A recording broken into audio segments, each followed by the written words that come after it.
Learners, today it is 4th of January 2022, and today we are going to learn our next lesson in this constructive education framework from this book that I showed you yesterday.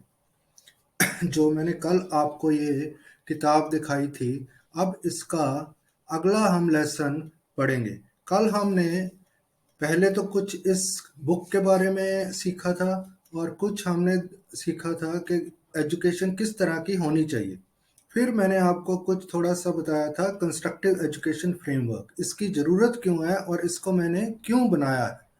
तो ये कल हमने सीखा था। और first lesson हमने सीखा था क्लास नॉर्म्स, कि क्लास में जब आप बैठे हैं, चाहे वो ऑनलाइन क्लास है या फिजिकल क्लास है जो स्कूल में लगती है, उसमें बैठना कैसे है, कैसे सवाल पूछना है, कैसे जवाब देना है और कैसे वहाँ पर क्लास में बैठना है। तो ये कल हमने सीखा था। तो आज हम सीखेंगे बिहेवियरल एसेंशियल्स। बिहेवियरल एसेंशियल्स का मतलब है कि हमने लोगों के साथ कैसे व्यवहार करना है, उनके साथ बातचीत कैसे करनी है, बोलना कैसे है, रिस्पेक्ट कैसे करनी है, ये सारा हम सीखेंगे इसमें।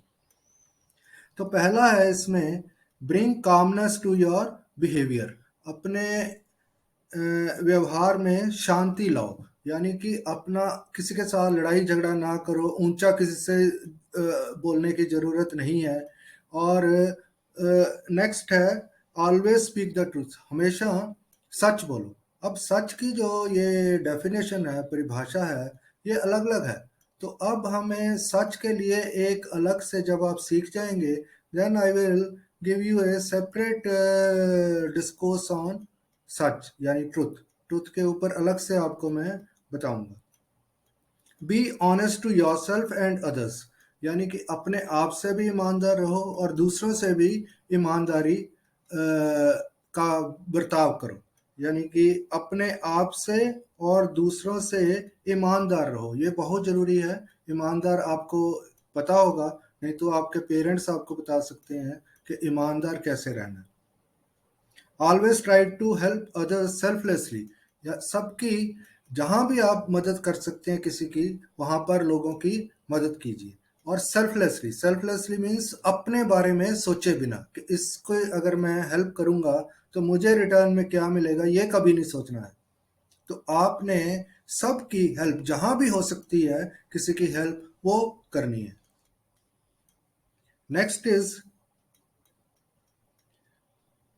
Conquer your desires and don't be greedy, कभी भी लालच नहीं करना है। अपनी जो इच्छाएं हैं, जैसे मैं आपको बताता हूँ कि आपका कोई मन कर रहा है कि बहुत अच्छा है कि या महंगा एक मोबाइल फ़ोन ले आओ, तो उसके लिए आप घर वालों को कहेंगे अपने कि हमें ये लेकर दो। तो ये वो डिज़ायर है, एक इच्छा है जिसकी हमें ज़रूरत नहीं है। मोबाइल की किसी को भी ज़रूरत नहीं है। तो खास करके जब आप पढ़ रहे हैं, पढ़ने वाले बच्चों को मोबाइल, टीवी ये सब से दूर रहना चाहिए। तो ये इसको हमने जीतना है, अपनी डिजायर को। कॉन्कर मीन्स जीतना, अपनी उसके ऊपर काबू पाना है, अपनी डिजायर्स के ऊपर काबू पाना है और लालच कभी नहीं करना है। ठीक है। जिसको ये मैं जो बता रहा हूँ समझ नहीं आ रहा, वो बाद में मेरे से एक्सप्लेनेशन मांग सकता है कि इसको थोड़ा और एक्सप्लेन करके बताइए। तो I will try to explain it further. तो अपने पेरेंट्स की और दूसरों की हमेशा रिस्पेक्ट करनी है, इज्जत करनी है।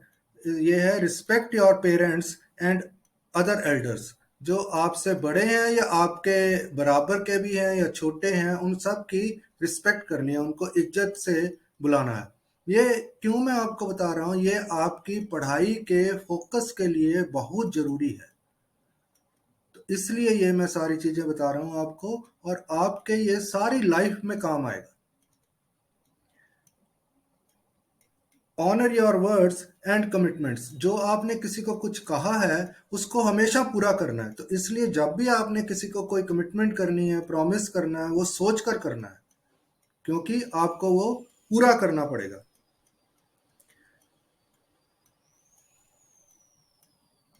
Honour your words and commitments. Next is fix time to complete a job and try to complete it on time. जब भी आपने कोई काम शुरू करना है, कोई छोटा है या बड़ा प्रोजेक्ट है, उसके लिए आपने टाइम जरूर फिक्स करना है और कोशिश ये करनी है कि उस टाइम के अंदर अंदर वो कंप्लीट हो। अगर आपको उस टाइम से थोड़ा ज़्यादा भी लगता है, then you have to analyse that why you have taken more time to complete this project for which you had fixed this kind of time frame to complete it। कि आपने जिस काम को करने के लिए ये टाइम फिक्स किया था उससे ज़्यादा क्यों लगा है। अगर कम लगा तो अच्छी बात है, then again you have to analyse कि उसमें कोई क्वालिटी का फर्क तो नहीं आया है। कम टाइम में अगर आपने खत्म कर दिया है, तो जो भी काम आपने फिक्स करना है टाइम जरूर उसका रखना है। टाइम बहुत ही इंपॉर्टेंट है। ये आपको जब जॉब करेंगे, this is one of the main requirements of the employers that you have to work according to the time schedules. आपको टाइम शेड्यूल्स के हिसाब से काम करना पड़ेगा। तो इसलिए अभी से आदत डाल लीजिए उसकी। टाइम हर एक चीज का, जैसे मैंने घर का काम देता हूँ तो मैं भी वैसे वो बताता हूँ कि इतने टाइम के अंदर आपको खत्म करना है। तो आपने भी कुछ भी शुरू करना है, चाहे वो होमवर्क मैं दे रहा हूँ या आपने कुछ करना है, तो fix the time to complete that job. उसको कंप्लीट करने का टाइम फिक्स कीजिए और try to complete that job within that time frame. उस टाइम फ्रेम के अंदर आपको जॉब कर खत्म करने की कोशिश कीजिए। Help build a clean and morally sound society. आपके इर्द गिर्द भी जो हैं उनको भी ये समझाइए कि किस तरह से आपने सच बोलना है, ईमानदारी से काम करना है, दूसरों की हेल्प करनी है। उससे एक सोसाइटी बहुत अच्छी बनेगी। वो आपके लिए ही नहीं, सबके लिए वो इम्पॉर्टेंट है, जरूरी है। दैट इज इनएविटेबल, यानी कि वो करना ही पड़ेगा। नहीं तो अगर आप सीख जाएंगे सोसाइटी बेकार है। अभी यही हो रहा है कि जो अच्छे लोग हैं उन वो अगर उस सोसाइटी अच्छी में नहीं रह रहे, तो then they are also not good. तो उनके भी दिमाग में फिर पॉइजन आ जाता है, यानी कि जहर आ जाता है। Then they also start behaving like others who are not good in the society. तो इसलिए हमने पूरी सोसाइटी को ठीक करने की कोशिश करनी है। तो ये तो हो गया बिहेवियरल असेंशियल्स, तो यानी कि जरूरत जो है जिसकी। नेक्स्ट इज डेली शेड्यूल, कि आपने हर रोज किस तरह से रहना है, डेली शेड्यूल। उसमें आपका सबसे पहले ये है, go to sleep at 10 PM, यानी कि 10 बजे कोशिश कीजिए कि रात को 10 बजे आप सो जाइए। ठीक है, ये मैं जो आपको बता रहा हूँ, जो जहाँ पॉसिबल है वहाँ कीजिए। अगर किसी के घर में, घर छोटा है, वहाँ शोर हो रहा है, 10 बजे आप नहीं सो सकते, तब भी ठीक है। But for me this is important to let you know that these are the things that you have to follow. तो आप इसको रोज कोशिश कीजिए कि 10 बजे सो जाइए। वेकअप एट 6 AM, यानी कि 6 बजे उठने की कोशिश कीजिए सुबह। रात को 10 बजे सोकर 6 बजे उठ जाइए, तो 8 घंटे की नींद काफी होती है हर एक के लिए। Next is always do warm up exercises in the morning. सुबह उठकर थोड़ी वार्म अप एक्सरसाइजेज जरूर करनी है। वार्म अप एक्सरसाइजेज का क्या मतलब होता है कि आप स्किपिंग कर सकते हैं, स्किपिंग कर सकते हैं, या स्कूल में कुछ हमारे करवाते थे, जैसे अभी आजकल मुझे को पता नहीं करवाते हैं नहीं, उसको फिजिकल ट्रेनिंग कहते हैं, पीटी। तो वो कर सकते हैं। तो अगर आप कुछ भी नहीं कर सकते तो स्किपिंग जो होती है, ऐसे रस्सी अगर आपके पास नहीं भी है, with your empty hands you can skip like this. तो इसको 200 या 300 बार आपने मॉर्निंग में करना है। रुक रुक कर भी कर सकते हैं, यानी कि 1-2 सेकंड का गैप डालकर फिर इसको कर सकते हैं शुरू। तो स्किपिंग से शुरू कीजिए। बाकी जो एक्सरसाइजेज हैं वो अगर आपके स्कूल में पीटी करवाते, गलत एक्सरसाइज कोई ना कीजिए, तो इसीलिए मैं स्किपिंग कह रहा हूँ। तो ज़्यादा ऊंचा नहीं कूदना, बस ऐसे हाथ से ऐसे थोड़ा थोड़ा कूदना, मतलब कि जमीन से अपना पैर थोड़ा ही उठाना है। ठीक है, तो ये कीजिए। तो वार्म अप एक्सरसाइजेज हैं ये। तो इससे भी आपका पढ़ाई में बहुत, पढ़ाई क्या कुछ भी अगर आपने काम करना है तो उसमें फोकस जरूर बहुत अच्छा बनता है। ठीक है, वैसे तो बाहर जाएं तो अच्छी बात है मॉर्निंग में, लेकिन आजकल डॉक्टर जो हैं वो मना करते हैं, खास करके जो दिल्ली में लोग रह रहे हैं उनको मना करते हैं कि they don't have to go for morning walk और morning exercises because of this lethal pollution in the atmosphere. यानी कि जो एटमॉस्फेयर में पोल्यूशन है, जब आप एक्सरसाइज करते हैं तो ज़्यादा अमाउंट ऑफ जो पोल्यूशन है वो आपके अंदर जाता है, क्योंकि आप तेज तेज सांस जब लेते हैं तो ज़्यादा पोल्यूशन अंदर जाता है। तो डॉक्टर आजकल मना करते हैं। तो मैं भी पहले हर रोज जाता था, तो मैं काफ़ी दिन से अब बंद किया हुआ। दिल्ली में पोल्यूशन, इतना पोल्यूशन के ऊपर मैं आपको अलग से एक लेक्चर दूंगा। तो ये आपने करना है exercises. Brush your teeth twice a day. वैसे तो लोग सुबह एक ही बार ब्रश करते हैं, लेकिन आप कोशिश कीजिए कि 2 बार ब्रश कीजिए। एक बार सुबह उठते कुछ भी खाने से पहले, और रात को सब कुछ खाने के बाद सोने से पहले 2 बार आप अपने दांतों को साफ कीजिए। उससे बहुत सी बीमारियों से आप बचते हैं। अगर आप 2 बार ब्रश करेंगे, वैसे 3 बार भी कई लोग करते हैं, मैं भी करता हूँ 3 बार। तो अगर 2 बार आप करते हैं तो उससे बहुत अच्छा आपके लिए, आपकी हेल्थ के लिए वो बहुत अच्छा है। दांतों के लिए भी बहुत से लोगों के दांत खराब हो जाते हैं। तो you have to brush your teeth twice a day. उसको सॉफ्ट बिल्कुल ब्रश करना, और सॉफ्ट ही बाहर ब्रश मिलता है, तो उसको सॉफ्ट ब्रश लेना है। उससे आपने दांत अपने 2 बार, एक बार मॉर्निंग में, एक बार रात को सोने से पहले, 2 बार करने। Don't watch TV for more than 30 minutes a day. यानी कि टीवी जो है आपने 30 मिनट से ज़्यादा, अगर किसी के घर में नहीं है तो बहुत अच्छा। अगर आपको देखना पड़ता है टीवी अपने मोबाइल फ़ोन पर या टीवी जो घर में है, 30 मिनट से ज़्यादा ना देखिए। वो भी मैं आपको बताऊंगा कि देखना क्या है, ठीक है। कोई इधर उधर की मूवीज वगैरह अभी ना देखिए। जब आप पढ़कर जॉब करने लगेंगे, then you can watch anything you want. लेकिन अभी जो है थोड़ा, सिर्फ मैं आपको क्यों कह रहा हूँ, ये सिर्फ फोकस बनाने के लिए। बहुत से लोग पढ़ाई में इंटेलिजेंट स्मार्ट बहुत होते हैं, but they are not focus, that's why they can't learn. तो ये बहुत ज़रूरी है। तो इससे मोबाइल फ़ोन से, टीवी से ये दूर रहिए। अगर किसी को ज़रूरत है भी है तो 30 मिनट से ज़्यादा ना देखिए एक दिन में। Read good story books and और comic books for supplementary education. तो स्टोरी बुक्स और कॉमिक बुक्स होती हैं, जो जो उसमें ब्रेवरी की कहानियाँ होती हैं, या बहुत अच्छा कोई उसमें शिक्षा, मॉरल होता है, बताया हुआ मॉरल एजुकेशन होती है, तो वो कहानियाँ पढ़िए। किताब पढ़ने की आदत सबसे अच्छी है। सबसे अच्छी आदत किताब पढ़ने की है। यहाँ इंडिया में नहीं पढ़ते, because people are not taught to learn books. तो लेकिन बाहर वाले जो एडवांस कंट्रीज हैं, वहाँ बुक्स के ऊपर सबसे ज़्यादा फोकस बुक्स के ऊपर दिया जाता है, that children have to learn from books only, ठीक है। तो बुक्स से ही पढ़ना चाहिए आपको। तो हर तरह की बुक्स जो हैं, स्टोरी बुक्स जो हैं, वैसे मैंने भी यहाँ एक लिंक में जो अपनी मैंने स्टोरी बुक्स लिखी, नॉलेज स्टोरीज फॉर चिल्ड्रन, वो भी आप वहाँ से शुरू कर सकते हैं। Then you can acquire other books also. यहाँ हर एक लोकेलिटी में एक पुरानी बुक शॉप होती है, वहाँ 10-10, 15-15 रुपए की बुक्स मिल जाती हैं। तो वहाँ जाकर देखिए कि कॉमिक बुक्स कौन सी अच्छी हैं, या स्टोरी बुक्स कौन सी अच्छी हैं। वहाँ से आप 10-10, 15-15 रुपए की वो बुक्स खरीद सकते हैं। नहीं तो अपने पेरेंट्स को या ब्रदर को या सिस्टर को, कुछ किसी को कह सकते हैं, वो कहीं पुरानी मार्केट में जाकर वहाँ से they can buy this books for you, cheap books, वो अच्छी बुक्स वो खरीद कर वो पढ़ना अभी शुरू कीजिए। वो बहुत ज़रूरी है जब भी आपके पास फ्री टाइम है। Otherwise you have to focus on your academic studies, यानी कि जो आपके कैरियर के लिए है वो पहले वो, फिर वो सप्लीमेंट्री, इसको सप्लीमेंट्री एजुकेशन कहते हैं। सप्लीमेंट्री मीन जो मेन एजुकेशन है उसके एडिशनल जो एजुकेशन है वो, that is called supplementary education. Avoid using mobile phones and other gadgets. तो आपने मोबाइल फ़ोन से भी दूर रहना।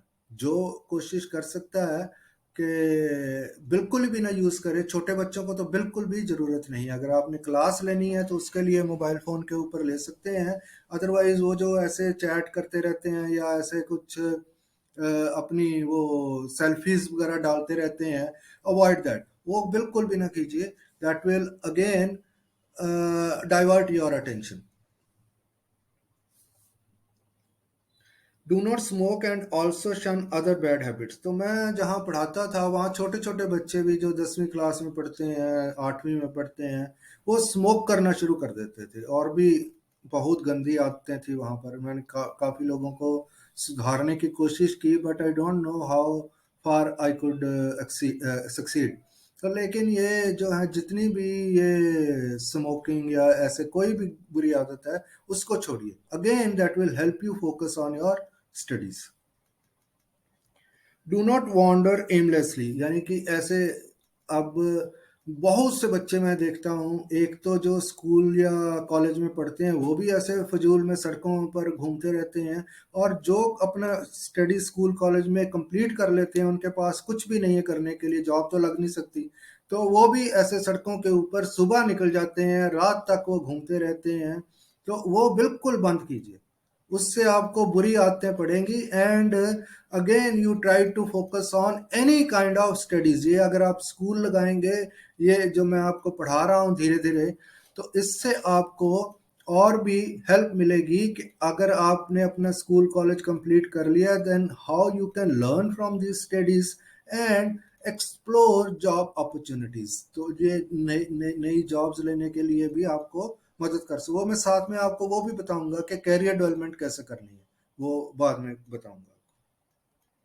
तो ये था इस बुक में, ये मॉरल एंड बिहेवियरल एजुकेशन में यही मैंने अभी आपको बताना था। अब हमारी नेक्स्ट पढ़ाई शुरू होगी, that is we will begin from English. तो इंग्लिश से हम शुरू करेंगे। अगर आपको बहुत किसी ने पढ़ी भी हुई है, जो स्कूल अपना कंप्लीट कर चुके हैं या कॉलेज अपना कंप्लीट कर सके हैं, this studies will help them also. तो उनको भी ये हेल्प करेगा। तो आप इसमें ये शर्म ना कीजिए कि ये तो बिगनिंग से शुरू कर रहे हैं, हमें ये तो आता है, ये हमें करने की जरूरत नहीं है, ऐसा बिल्कुल भी ना सोचिए। ठीक है, तो आप अगर कर लेंगे तो this will be very good for you, because in this when I am teaching you this alphabet, then I am simultaneously teaching you a number of other aspects also. तो इसको आप अवॉइड ना कीजिए, इसमें आपका कोई ज़्यादा वो नहीं लगेगा रिसोर्सेज। तो आपने सिर्फ इसको जैसे मैं कह रहा हूँ वैसे ही करना है। तो यहाँ पर ये अल्फ़ाबेट विद वर्ड्स, तो ये अगला चैप्टर है। अब हम इंग्लिश के ऊपर पहुँच गए हैं, तो ये आपने पढ़ना है। Hope some of you have downloaded the book. मैंने कल जो लेक्चर दिया था जनवरी 3 को, उसमें मैंने लिंक दिया था नीचे, उसमें बुक का लिंक दिया हुआ है, इसी इसी बुक का। तो इसको आप डाउनलोड कर सकते हैं और बाजार में जाकर उसको प्रिंट करवा सकते हैं, या सीधे आप चले जाइए, आपको डाउनलोड करने की भी ज़रूरत नहीं है। आप सीधे जहाँ पर प्रिंटिंग होती है, यानी कि वो प्रिंटर उन्होंने रखा होता है, कंप्यूटर रखा होता है, वो हर एक मार्केट में होता है, एक दो बंदे वो जो कंप्यूटर रखा होता है और प्रिंटर साथ में रखा होता है। तो उसको बोलिए कि इस लिंक पर भैया जाइए, वो भैया उस लिंक पर चला जाएगा। भैया को बोलिए कि ये जहाँ download, click here to download the book, वो डाउनलोड कर दीजिए। तो वो डाउनलोड कर देगा। उसको बोलिए कि ये प्रिंट कर दे, वो वहाँ पर प्रिंट कर देगा। उसको स्टेपल कर लीजिए या फिर किसी कवर में रख लीजिए, और फिर उसको अपने घर में ले आइए। तो this will be as good as this book. ये थोड़ी प्रिंटेड है, वो थोड़ा ऐसे बड़े कागज के ऊपर आएगी, तो आप उसको एक प्लास्टिक के फाइल कवर में रख लीजिए ताकि वो डैमेज ना हो। तो ये आपके पास बुक आ जाएगी। तो ये आपने चैप्टर खोलना है, अल्फ़ाबेट विद वर्ड्स। तो अब अल्फ़ाबेट जो है, ये 26 अल्फ़ाबेट सबको पता होगा। तो ये आपने अब सीखने शुरू करने हैं। छोटे बच्चे भी जो हैं 4 साल के हैं, मेरे पास वहाँ 4 4 साल के, 3 3 साल के भी बच्चे आते थे। तो उनको मैं ऐसे शुरू से करवाता था। और ये ना सोचिए, ये जो 10वीं या 12वीं कर चुके हैं, they also need this education. मैं आपको बार बार कह रहा हूँ, I will not be able to explain more than this. तो आपको ये उन बड़े बच्चों के लिए भी ये इम्पॉर्टेंट है, बिकॉज उनकी वो जो tongue is not train to speak English. तो इसलिए इसमें इंग्लिश बोलने के लिए भी मैं बताऊंगा। तो आपने ये ए फॉर एप्पल ऐसे करके बोलना पूरा, ए फॉर एप्पल। तो एप्पल मीन्स सेब। तो ये ऐसे बोलना आपने, ए फॉर एप्पल, यहाँ लिखा हुआ A for apple, apple means सेब। ठीक है, ऐसे बोलना आपने। Similarly B for ball, ball means गेंद, ऐसे आपने वहां पर बोलना है। तो मैं अभी एक बार आपको बोलकर दिखा रहा हूं। तो ये सारे के सारे, तो then you have to learn the spellings also, इनके सबके स्पेलिंग सीखने हैं, उनका मीनिंग सीखना है, और उनको बोलना कैसे है वो सीखना है। तो A for apple, apple means सेब, यहाँ लिखा हुआ, हिंदी में भी लिखा हुआ। B for ball, ball means गेंद। C for cat, cat means बिल्ली। D for dog, dog means कुत्ता। E for elephant, elephant means हाथी। ऐसे ही बोलना है, ये आप नोट कर लीजिए चाहे किसी नोटबुक के ऊपर। F for fox, fox means लोमड़ी। G for got, goat, goat means बकरी। H for hen, hen means मुर्गी।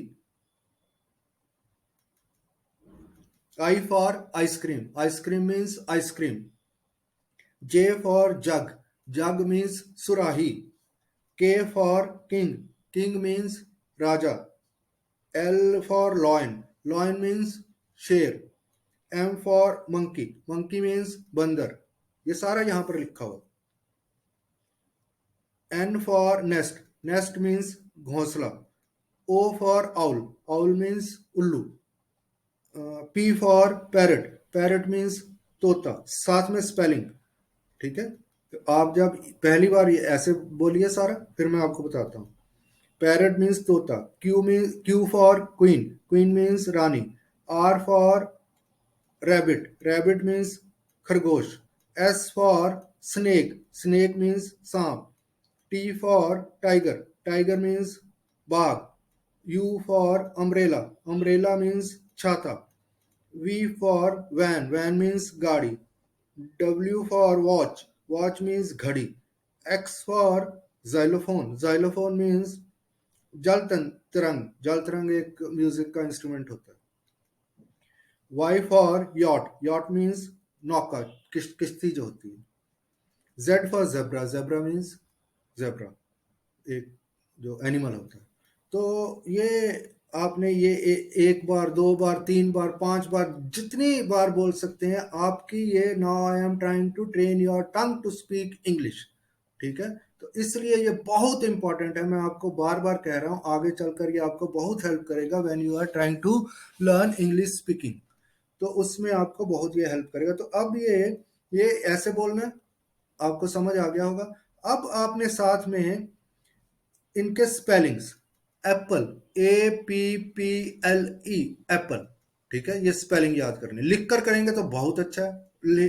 लिखते जाइए साथ साथ, उससे ज्यादा आपको जल्दी आप इसको you will be able to cram it faster, आप इसको जल्दी याद कर पाएंगे। बॉल, BALL, बॉल, वैसे कई डबल एल भी कहते हैं ऐसे, तो मैं ऐसे LL बोलता हूँ, तो आप भी इसी तरह से कोशिश कीजिए। बॉल, बॉल के स्पेलिंग याद, इसी तरह से कैट के स्पेलिंग याद करने हैं। ठीक है, इसी तरह से ये सारे स्पेलिंग्स आपने याद करने हैं।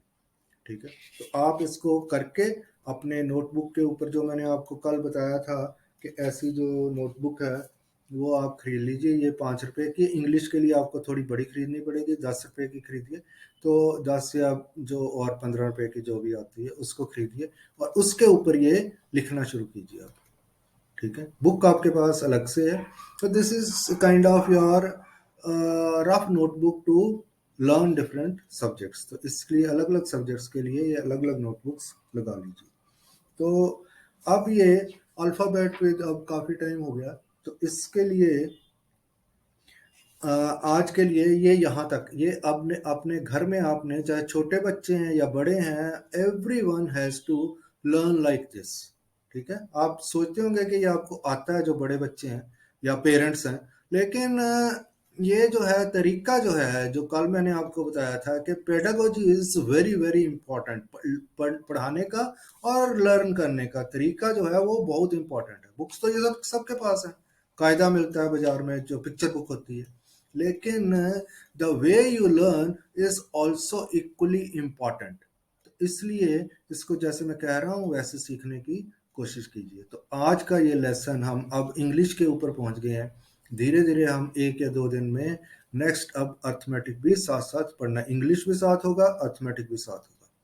फिर धीरे धीरे एक और सब्जेक्ट कंप्यूटर्स का बढ़ा देंगे। तो इस तरह से आप इसको सीखने की कोशिश कीजिए। So that's all for this lesson of January 4th 2022। Thanks for watching.